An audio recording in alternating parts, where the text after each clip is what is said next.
Jeff Pasquino from the footballguys.com. Their longtime fantasy football expert. He's been a part of the Sports Bash going on about 13 years now, and he's here to help you answer your fantasy football questions. If you have a fantasy football question for Jeff, send it in right now at 609-403-0973. Today we're taking a look at the running back position and some wide receivers as well, as Jeff joins us here on the Boardwalk on the Hotline. Welcome back, Jeff. What's up, my man? Hey guys, good to be back and catch up with all the injuries today. Yes, there's a lot of already we got the injury bug that will I guess change some drafts around. Of the guys who got hurt in those Thursday night preseason games, who are some of the bigger names that will would have changed some drafts? Well, I think the biggest one is Darius Hughes getting hurt and tearing his ACL in Washington. So now that opens up that entire backfield. You got some of the retread guys. Chris Thompson jumps up, and Samaje Perine is going to jump up there too. So you're looking for split time. But both those names are jumping way up the charts now with Juice off the board for the year. Okay, let's look at some running backs here as we're talking with Jeff Pasquino from the footballguys.com. Gone are the days of the every down back, but there are a couple of every down backs, and I would assume Todd Gurley, Le'Veon Bell, Ezekiel Elliott, David Johnson, anybody else that is in that first 5 pick range if you're looking at that running back right off the bat, which I guess most people need to. Well, I think Saquon Barkley is making a case for it, but he's a rookie, so I can't trust him. The only one I'd consider is Melvin Gordon. That might be up there. Alvin Kamara is making a case for himself with Ingram suspended for a few games to start the year, but I think you nail the top 5 backs. So if you are, and I'm assuming that a running back has got to go number 1 in the draft, is Todd Gurley your number 1 pick? It's close, but I think that's the way I'm going with. You get to give him a shade over Le'Veon Bell just because the workload there. They're both going to be heavily activated. You can't trust David Johnson just yet. Zeke is going to see a ton of work too, but I think that you got to go with Gurley. But if they're all 4 close, you can't lose. I'd rather have the 4th pick and just take whatever one's left. Okay, so Gurley, Bell, Zeke, David Johnson. You mentioned Saquon Barkley. Who would be that next running back or that next group of running backs that you like? Well, I throw Alvin Kamara in there, especially in PPR leagues, and then you got to start looking at Kareem Hunt, Leonard Fournette, Dalvin Cook, and Devonta Freeman. Christian McCaffrey is like the next tier. All right. Melvin Gordon was a guy that had a pretty good year last year. I guess he would be on the next group of guys, or do you stick him in that second tier as well? I put him in that second tier. Just like when I'm looking for a stud, I'm looking for a guy, regardless of the game script, he's going to get the ball, either carries or catches, dominate the backfield on a high-powered offense. All right, Jeff, the running back thing has changed a lot. As you mentioned, you got a lot of guys that split carries here. It drops off so fast. Well, man. Right. Okay, so if a lot of people, this is a question we get a lot with the running backs. Normally you grab one in that first round, but do you advise people to double up on the running back, or do you think there's enough depth that you can get maybe that top, high-level wide receiver in the second round, or do you think going running back is the way to go in those PPR leagues? The way I look at it is I want to have a list of top 50 players, and I want to get 4 of those top guys, probably 2 running backs and 2 wide receivers in the first 4 rounds. And I'll decide in round 3 and 4 based on how the first 2 rounds go. I have my top 15 list. I want 2 of those guys, and then I'll just fill in from there. But I want to leave the first 4 rounds with 2 backs and 2 receivers, and I'll feel pretty good because after about 15 to 20 running backs, it falls off steeply. Big time. It really does. You mentioned Kareem Hunt. He was a guy last year. If you drafted him, you had him early. I was a guy that, people I took him probably a little early, and people looked at me like I was crazy. Early on, he was great. He fell off a lot. What kind of where do you see a guy like Hunt going, and what kind of season do you think he ends up having? Because of all the guys we mentioned, Bell and Gurley and Johnson and Elliott, Fournette, they all have a lot bigger pedigree than Kareem Hunt does. That's right. And there's 2 knocks on Hunt this year. One is that you have Andy Reid. Who knows if he's going to take one of those games where he forgets about the running back again. And number 2, he's got a rookie quarterback. So those 2 things, you can say plus or minus for Hunt. A rookie quarterback could lean on Hunt to move the ball down the field, or he could forget about him as well. So I think Hunt in the 8 to 10 running back range is the right spot, leaves him a little bit of upside. I'm not upset if I'm at the end of round one and I go a big wide receiver and a solid guy like Hunt. Okay, Dalvin Cook last year was out, looked like he was going to be a pretty good player. Out. What are you advising on a guy coming back from that kind of injury? I think he's going to be great. He's in a right spot. He's going to be rested, obviously, because of the injury.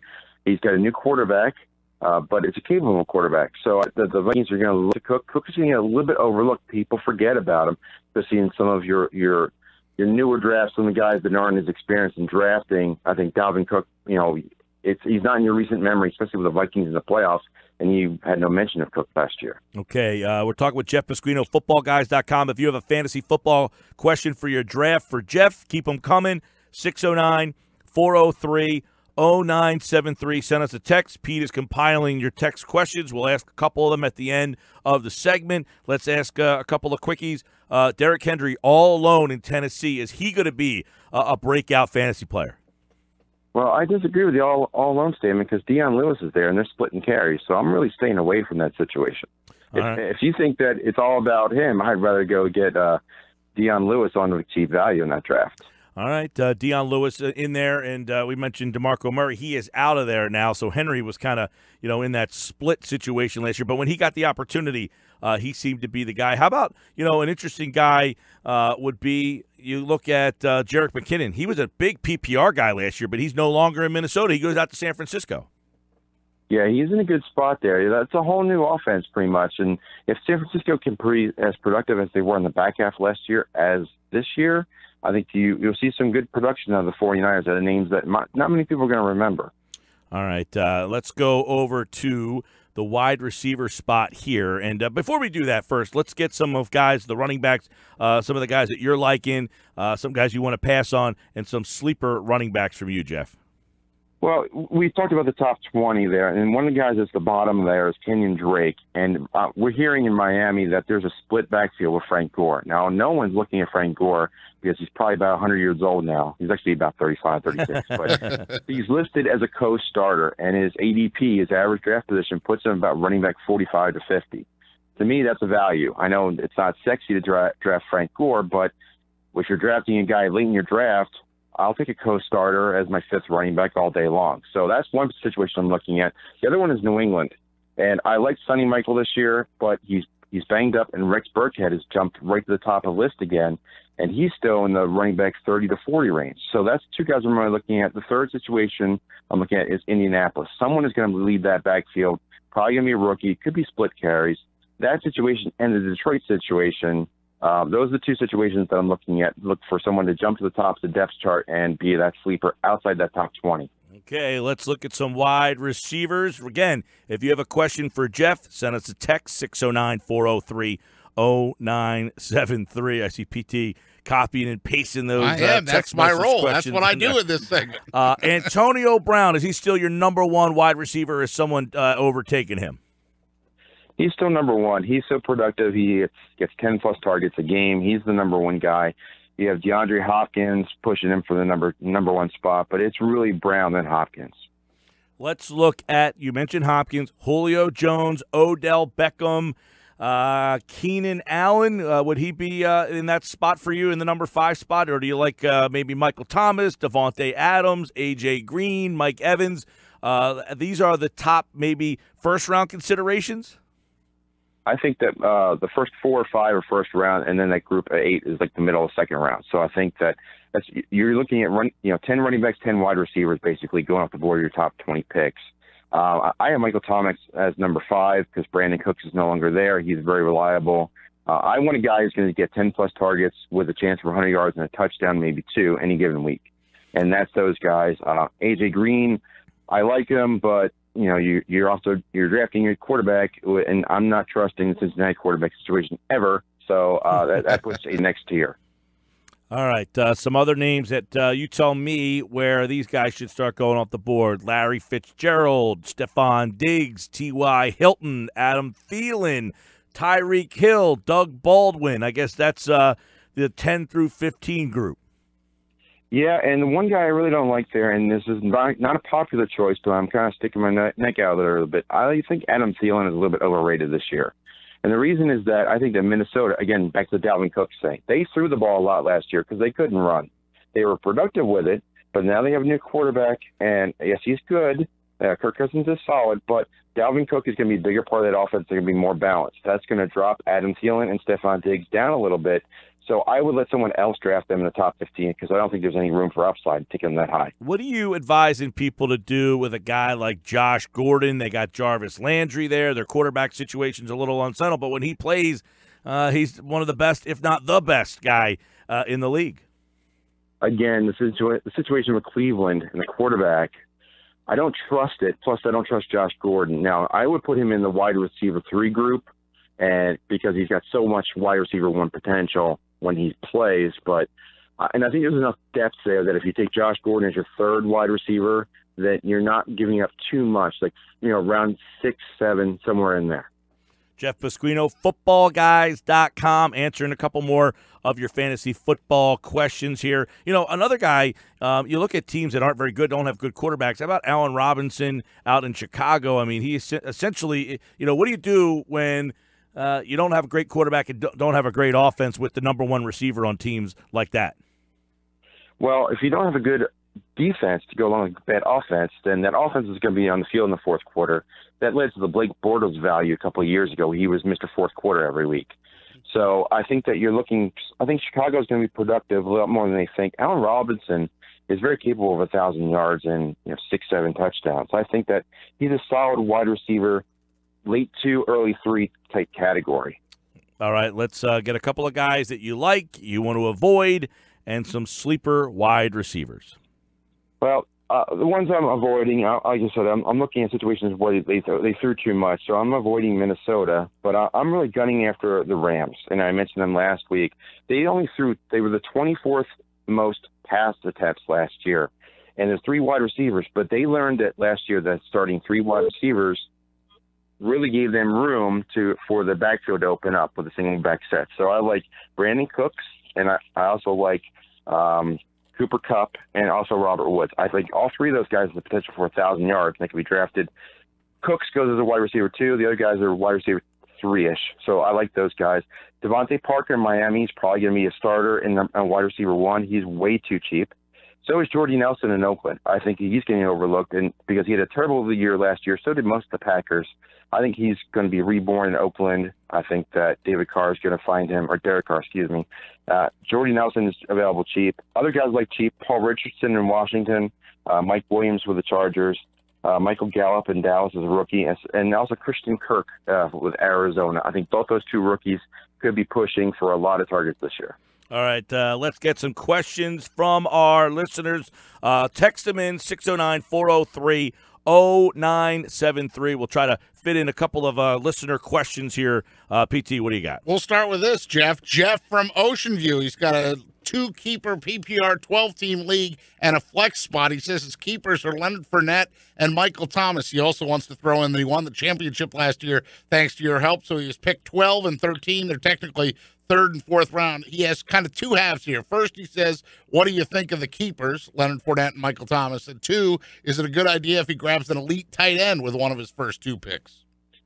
If Kelsey and Gronkowski are available there, I'm fine with going that. Maybe even Zach Ertz as well. But with keepers, the way I think about keepers is that if you're keeping 2 keepers, for example, they better be top 20 picks because they're basically 1st and 2nd round players, and you've got them. You got Fournette and you've got Michael Thomas, so you're solid there. I would treat rounds 1 and 2, that's at the end of the turn there, like round 3. Jeff vanished. He just went away. He was in full throat too. He was going great.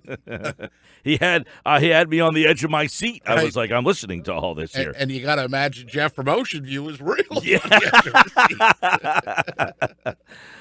We will try to get Jeff back on here. And, we talk about the fantasy football. He gave you a lot of things to discuss there.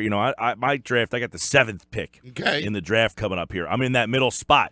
I got to ask Jeff, what do you do with the 7th pick, PT? You go running back, you go wide receiver, you go quarterback, tight end. What are you doing? I'm in no man's land. I mean, that's the thing. When you get to that, and that's the price you pay when you finish pretty high, that you get down here, that spot where it's like, do you keep a guy? Do you stay there? Right. Where do you go? Jeff Pasquino, I think, back on with this. Go ahead, Jeff. I'll just finish out that question. I think with two keepers, keep two keepers that are top 20 picks, and at the end of round 3 and 4, which is your 1 and 2, take a running back and wide receiver. Treat it as round 3 and 4. And I'm sure our listener Jeff from Ocean View appreciates the rest of that answer. Since today is running back and wide receiver day, Jeff, Le'Veon Bell, 431 touch season last season. Is he a risk at the number 2 pick? I think any pick at the top is always a risk because half of them don't play like a top 1 guy, but you have to take a calculated gamble at the top of the draft. I think he's very solid. You know that when he starts, he'll get 30 touches, and that's a decision you make every week. And then another text question is, do you prefer to focus on wide receiver early, or do you think you find options later on in the draft? I'm going to go with 5 or 6 running backs to start, then I'll turn to about 5 or 6 wide receivers. Then I'll alternate. I'll probably have my top 40 list is going to be probably about 18 to 20 running backs and about 18 to 20 wide receivers. Another text message. Hey, Jeff, how about Nelson Aguilar? Should I keep him this season? I got him as a 10th rounder last year. If the keeper cost is 8th round or later, sure. Bill on the text message board wants to know, in a 12-team PPR league, I have the 10th pick. Do I go running back here, or is it okay to go wide receiver at this spot? I would probably go with a running back with some. I would go with like a Dalvin Cook at that 8th spot, and I come right back with a top 5 wide receiver. But I would go based on the first 7 picks. If there's 3 or 4 wide receivers going, that top 5 running back still there, that's my guy. One more text message board question: which Mike Evans are we going to get this season? 2017 or 2016? I think we're going to get 2016. I think we're going to be back there. I really like the Tampa Bay offense to recover with Jameis Winston coming back off the 3-game suspension. All right, Jeff Pasquino from thefootballguys.com with your fantasy football draft questions. He'll be with us all season long to answer your fantasy football questions. And, of course, he appeared on the Boardwalk on the Hotline. Thanks, Jeff. Thank you, guys. Enjoy the games.